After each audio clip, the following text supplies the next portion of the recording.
Geneva, Switzerland, June 1982. At a quiet hotel bar near Lake Geneva, a Soviet nuclear scientist believed he was finally safe. Outside Moscow, off-duty, invisible, he noticed a French model sitting alone, ordering white wine, smiling at no one. Within 30 minutes, they were talking. But this was not chance. Codename, Isabelle Moreau. Dr. Andrei Petrov did not know he was speaking to a CIA asset trained to dismantle secrets without asking a single direct question. Before he flew home, 18 months of nuclear advantage would quietly change hands. The stakes were global annihilation. This was Operation LACEWING. Andrei Petrov was born in 1938 in Sverdlovsk, a city built around secrecy. The Ural Mountains industrial complex housed weapons factories that never appeared on maps. Petrov's father worked in metallurgy. His mother taught mathematics. Both signed documents promising silence about their work. Petrov inherited their precision. By age 14, he was solving university-level physics problems. By 22, he had clearance ratings that prevented him from traveling beyond Soviet borders. In 1967, Petrov joined Chelyabinsk 70, officially known as Snezhinsk. The facility produced plutonium cores for thermonuclear weapons. His role focused on warhead miniaturization, reducing the physical size of nuclear weapons without sacrificing yield. This mattered because smaller warheads meant more missiles per submarine, more deployment options, more strategic flexibility. Petrov could calculate neutron flux densities in his head. Associates described him as methodical, never impulsive. He worked 16-hour days and rarely spoke about anything beyond physics. By 1982, Petrov held a position equivalent to senior design engineer. His calculations directly influenced Soviet SS-18 missile warhead configurations. He was not political. He did not question party doctrine. He simply solved problems that kept him valuable and therefore protected. But protection came with isolation. Divorced in 1978 after his wife left for a teacher in Moscow, Petrov lived alone in a state-assigned apartment. His security clearance prevented remarriage to anyone without equivalent vetting. He existed in a cage made of his own expertise.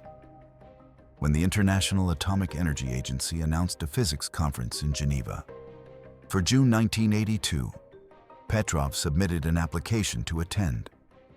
KGB handlers approved it. They believed surveillance protocols were sufficient. They believed Petrov was loyal. They believed Geneva's short time frame limited risk. All three beliefs were accurate. None of them mattered. The vulnerability was not ideological. Petrov had no interest in capitalism. The vulnerability was emotional.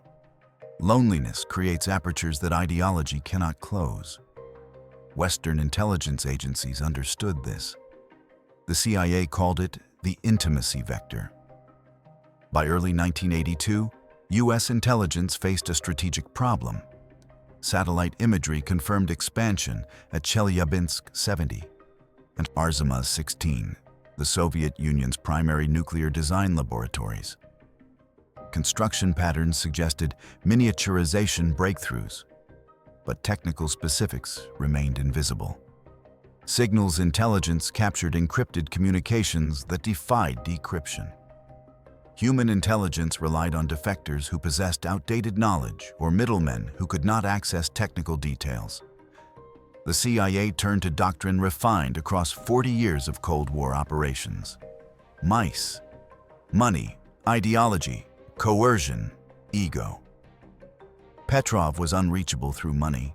Soviet scientists were paid modestly but had no access to Western banking.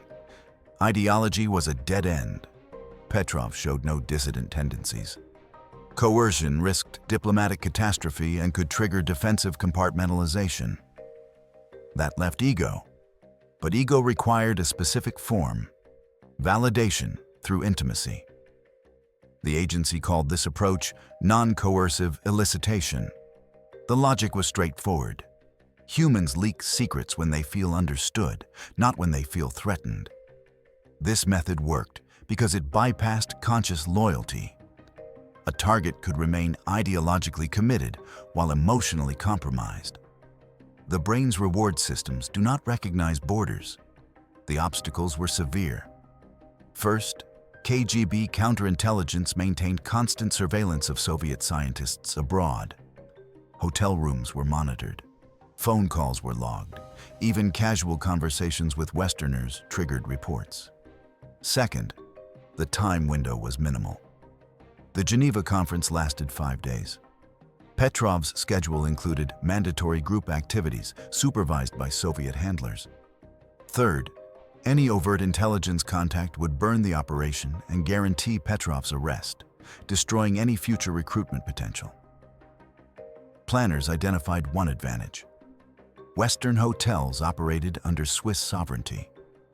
KGB surveillance inside these spaces relied on assumption rather than physical presence.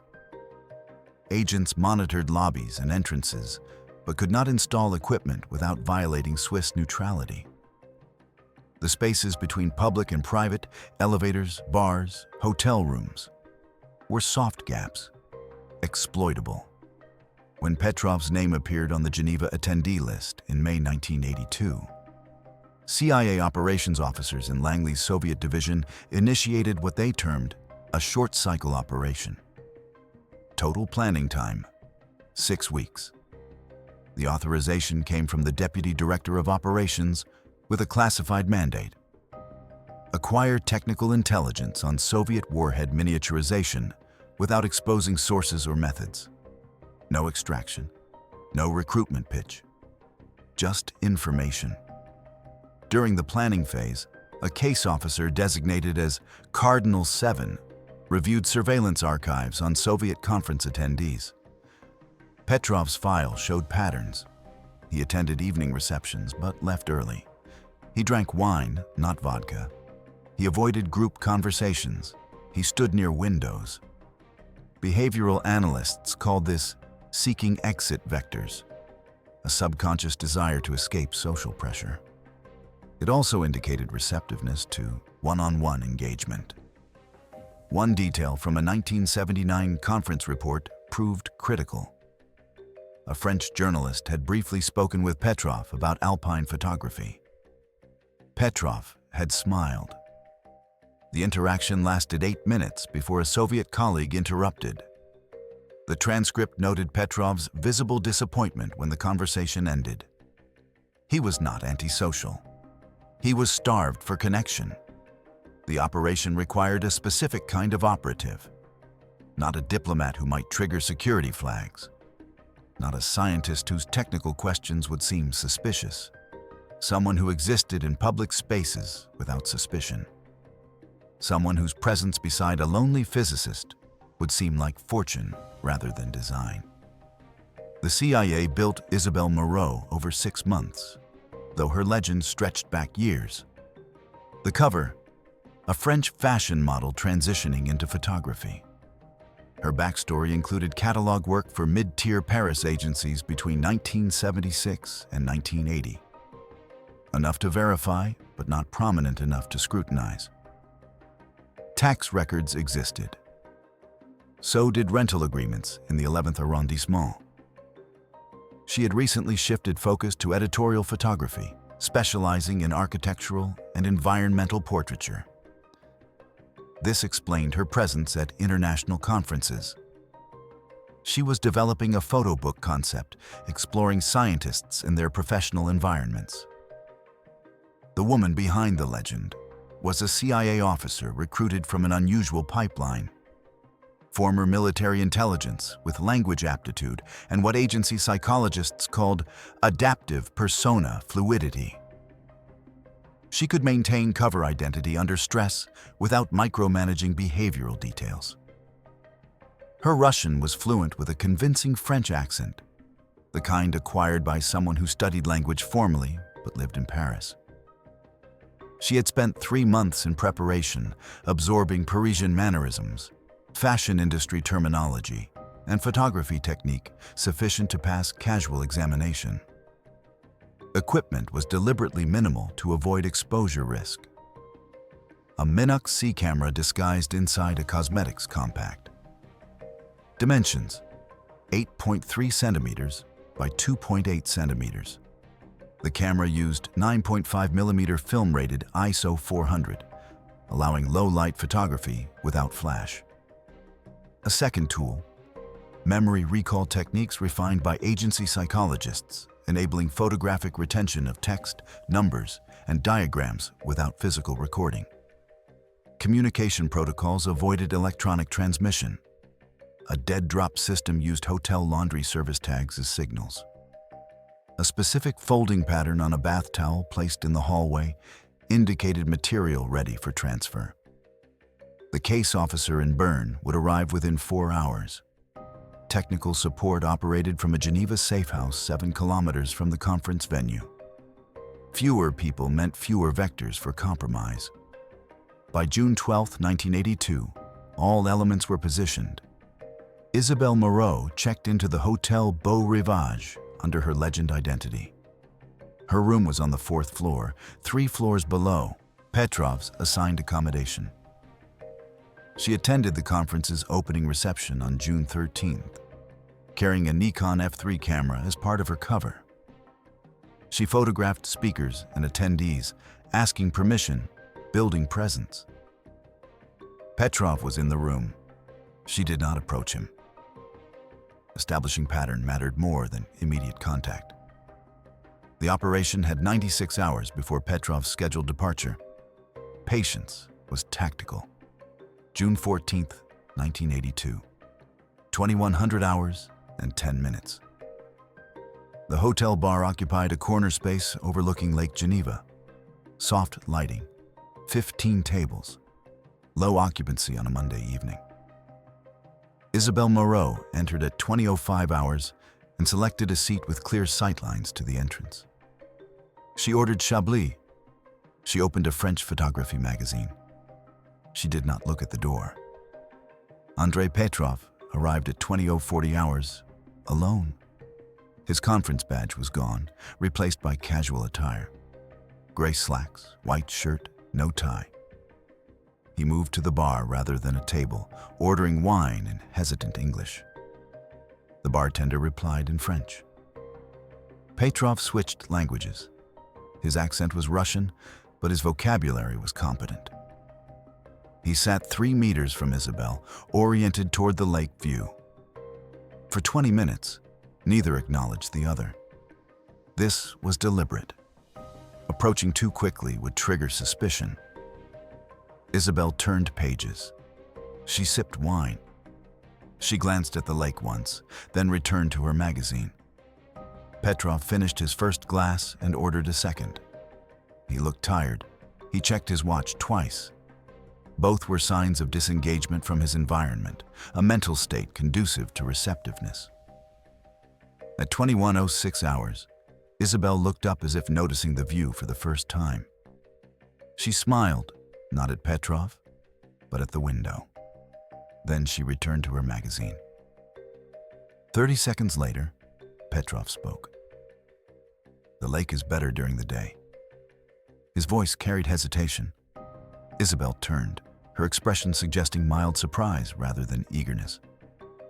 "Is it? I arrived this morning and went straight to meetings. I haven't seen it in sunlight yet." "You are attending the conference?" "Not exactly. I'm working on a photography project. Scientists in their element. I was hoping to take portraits during the breaks." The explanation was plausible and non-threatening. It provided a reason for presence without suggesting intelligence interest. Petrov nodded. The conversation could have ended there. Isabelle let silence settle for 5 seconds, then added, "The problem is, everyone looks uncomfortable when I point a camera at them, like they're about to be arrested." Petrov smiled. It was brief, but genuine. Scientists are not natural performers. "Are you a scientist?" "I am a physicist." The conversation continued for 15 minutes.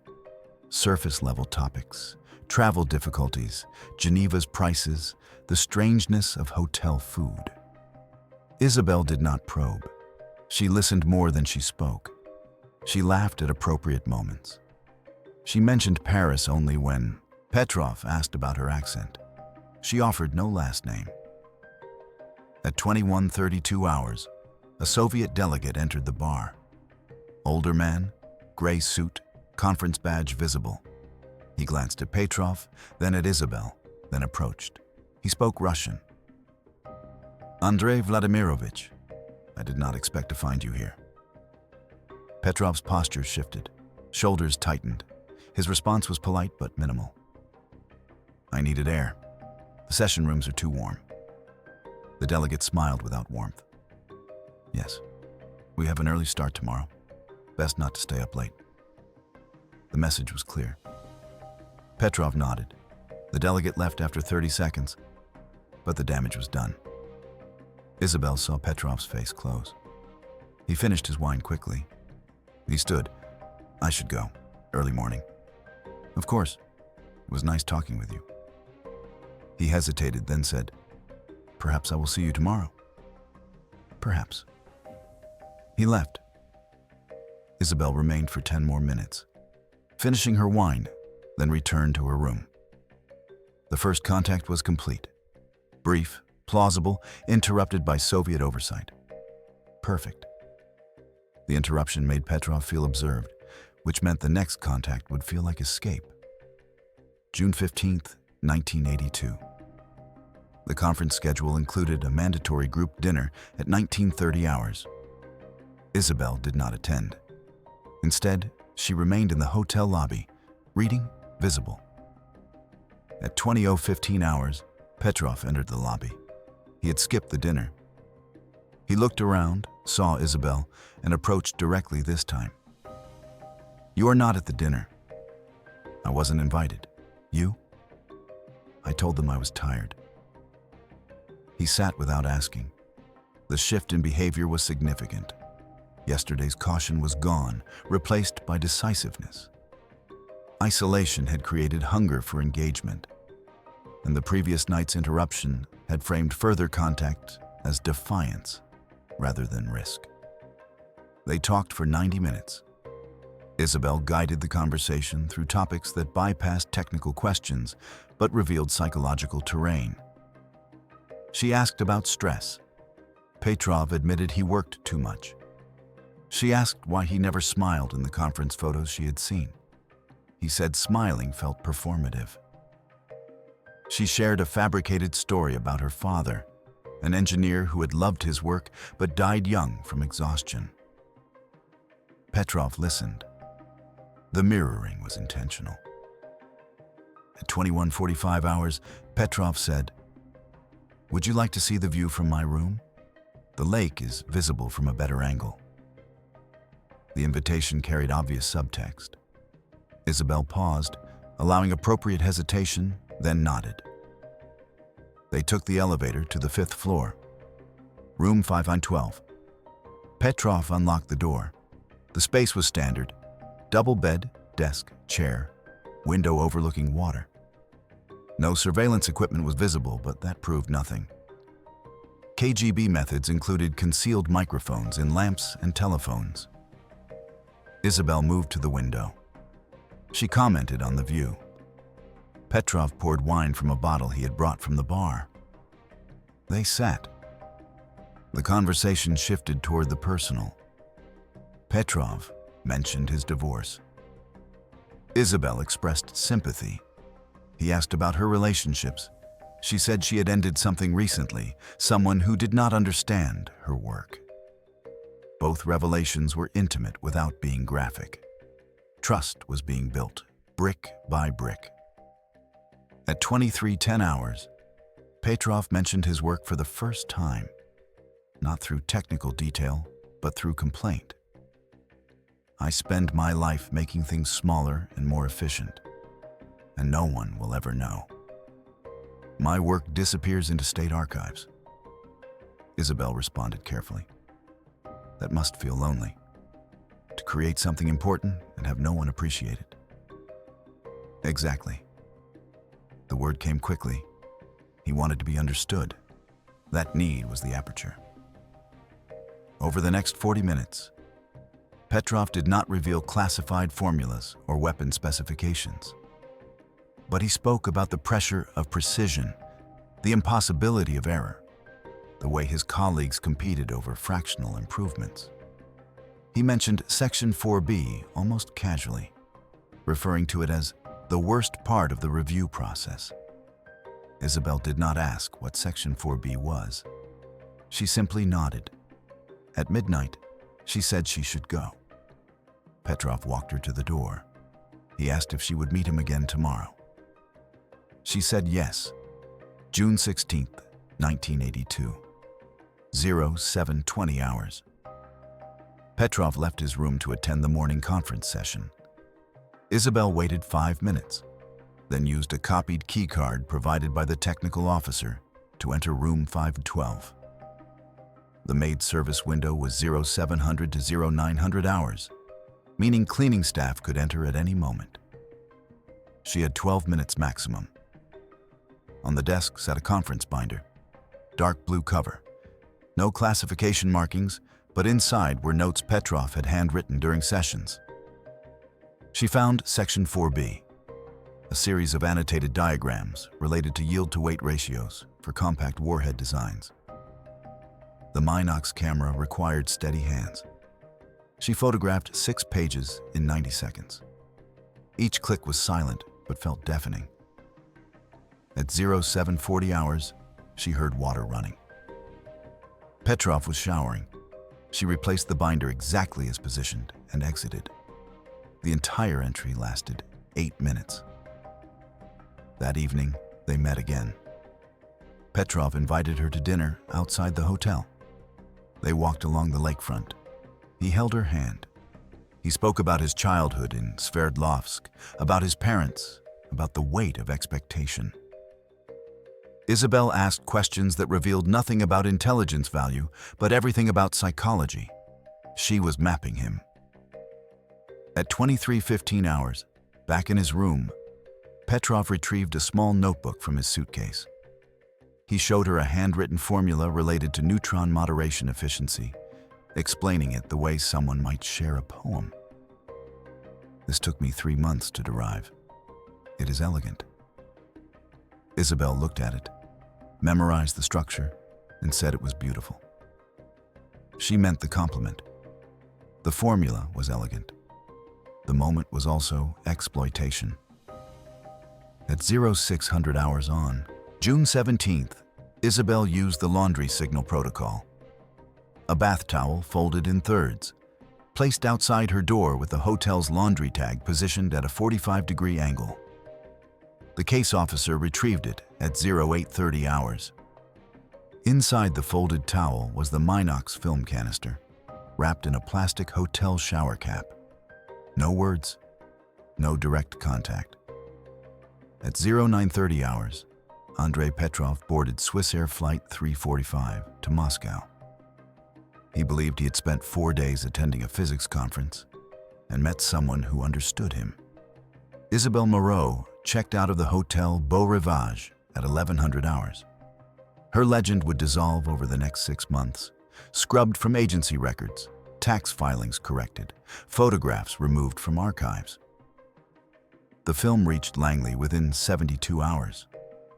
Analysts in the Office of Scientific Intelligence cross-referenced Petrov's notes with satellite imagery of Chelyabinsk 70's expansion patterns.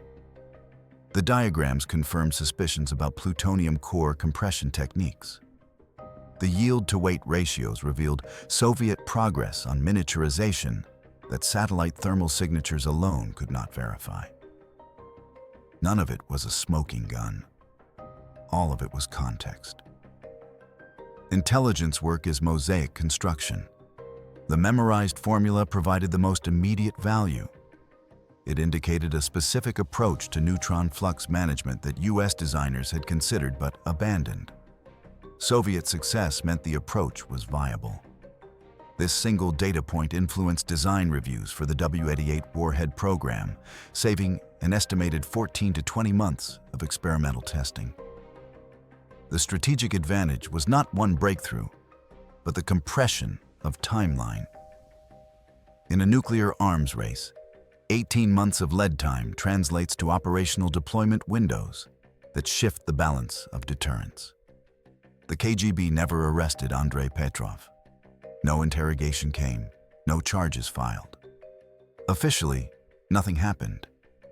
But in November 1982, 5 months after Geneva, Petrov was reassigned from Chelyabinsk 70 to a teaching position at a polytechnic institute in Tomsk. The reassignment carried no formal explanation. Associates understood it as lateral exile, a bureaucratic method of neutralizing someone without public accusation. Petrov's travel authorization was revoked permanently. His security clearance was downgraded to level 3, insufficient for weapons research. He taught undergraduate thermodynamics for 8 years. Colleagues who knew his previous work recognized the reassignment as punishment, but never learned the cause. Petrov himself likely spent years searching for the moment he made a mistake, reviewing his Geneva behavior, wondering what he said that triggered suspicion. The truth, that he had been targeted before he ever entered that hotel bar, was something he would never know. Intercepted communications from December 1982 show KGB counterintelligence questioned Soviet conference attendees about their interactions in Geneva. Petrov's conversations with a French woman were noted, but no evidence of intelligence transfer existed. No documents were missing. No overt approach had occurred. The conclusion in KGB files was ambiguous. Possible compromise, insufficient proof. In Soviet bureaucracy, ambiguity was enough to destroy a career. Strategic assessment within CIA's Soviet division classified Operation LACEWING as high-yield success. The designation meant the intelligence value exceeded operational cost and risk. Tactical gains included confirmed data on warhead miniaturization approaches, which directly informed U.S. countermeasure development. The intelligence shaved an estimated 18 months off parallel American programs, specifically influencing design pathways for the W-88 Trident II warhead.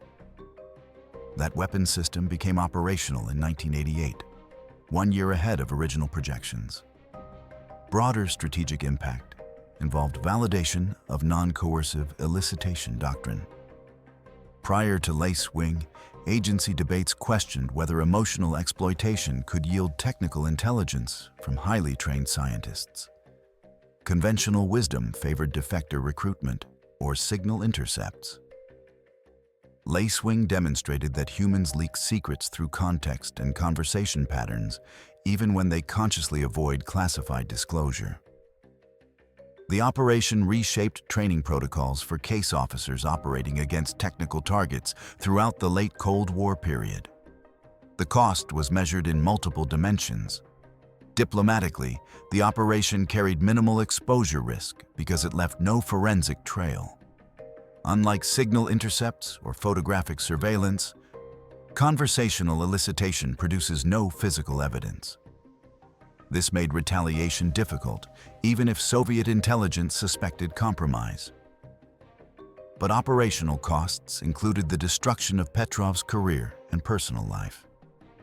His reassignment likely triggered depression, isolation, and loss of professional identity. These consequences were foreseeable and accepted during operation planning. For the operative behind Isabelle Moreau, the aftermath remains classified. Standard protocol after successful short-cycle operations involves psychological debriefing, cover dissolution, and reassignment to non-operational roles for a minimum of 18 months. Agency psychologists monitor for what internal documentation calls legend persistence syndrome. Difficulty separating operational identity from authentic self. In cases where operatives form genuine emotional connections with targets during elicitation operations, long-term psychological impact can include guilt, disassociation, or moral injury. One detail surfaced in a partially declassified after-action report from 1983. The operative requested to leave field operations permanently 6 months after LACEWING concluded. The request was approved. Her subsequent role remains redacted. Whether this decision reflected operational burnout, moral conflict, or simple career preference is unknown. The agency does not track motives, only outcomes. The moral architecture of Operation LACEWING resists simplification. From one perspective, this was bloodless intelligence work. No violence, no coercion, simply conversation that exploited existing loneliness. Petrov was not tortured. He was listened to. The method appears almost gentle compared to Cold War operations involving assassination, blackmail, or defection coercion. The intelligence gained arguably contributed to strategic stability by maintaining U.S. parity in nuclear capability, which some theorists argue prevented escalation through mutual assured destruction doctrine. From another perspective, the operation constituted psychological warfare against a non-combatant. Petrov was not a political actor. He did not choose involvement in espionage. His crime was loneliness in a surveillance state, and the penalty was professional destruction orchestrated by a foreign intelligence service. The operation weaponized human intimacy, transforming connection into extraction. The aftermath, years of Petrov wondering what he did wrong, living with unspoken suspicion, constitutes harm even without physical violence. The question becomes whether strategic necessity justifies psychological manipulation. If the intelligence from LACEWING prevented miscalculation during a period when both superpowers possessed launch-on-warning nuclear postures, does that retrospectively validate the operation? If Petrov's career destruction contributed to avoiding thermonuclear war, does the math work? Or does the framing itself reveal moral corruption? The willingness to quantify one man's life against abstract strategic calculations. Intelligence historians note that operations like LACEWING exist in a space where traditional ethics collapse. The targets are not soldiers. The weapons are not bombs. The battlefield is human psychology. Petrov never knew he was fighting. That asymmetry, one side deploying trained operatives against an unsuspecting individual, undermines concepts of fair engagement. Yet Cold War logic argued that fairness was irrelevant when the alternative was nuclear escalation. Some analysts argue the operation reveals the fundamental immorality of intelligence work itself. That any profession built on deception and exploitation cannot claim ethical high ground regardless of strategic justification. Others argue that intelligence operations exist precisely because the world contains actors who will use any method to gain advantage, and unilateral disarmament of these capabilities invites catastrophe. The answer reveals more about your worldview than about Operation LACEWING.